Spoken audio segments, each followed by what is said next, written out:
तुम्हाला कुठेतरी बघितल्यासारखं वाटतंय. इथं ना गंगेवरती फिरत राहतो, घरच्यांनी न्यायला सोडून द्यायला, अरे कपडे इकडे तिकडे मागत येतात राहतो. इथं ना गंगेवरती मागायचं काम करतो, तेव्हा ते हातात प्लेट दिसते ना त्याच्यावरून समजून घ्या तुम्ही.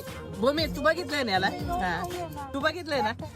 तर कसं आहे पब्लिक, मी तुमचा लाडका महेश नाशिक मध्ये होता. आजचा माझा 5वा दिवस आणि भूमी आणि हे सगळे मिळून मला घेऊन गेले आज गोदा आरतीला.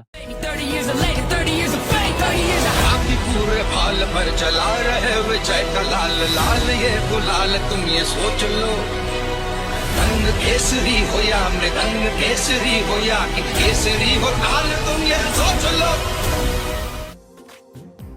आरती पूर्ण झाल्यानंतर आमचं सगळ्यांचं ठरलं होतं आता पाणीपुरी खायला जायचं. तशी पाणीपुरी खायची इच्छा मलाच लय झाली. यांच्या तोंडाकडे बघून तर वाटत नव्हती यांना पण खायची असं म्हणून. भूमीनं ठरवलं सगळ्यांना पाणीपुरी खाऊ घालायची, पण सगळे तर नाहीच म्हणत होते. मावशी म्हणल्या कोणी खाऊ नाही तर नाही खाऊ, महेशला खाऊ घाला कारण की तो आपल्याकडे पाहू नाही. पाणीपुरीत एकदम क्वालिटी लागत होती कारण की भूमीनं खाऊ घातली होती ना. आणि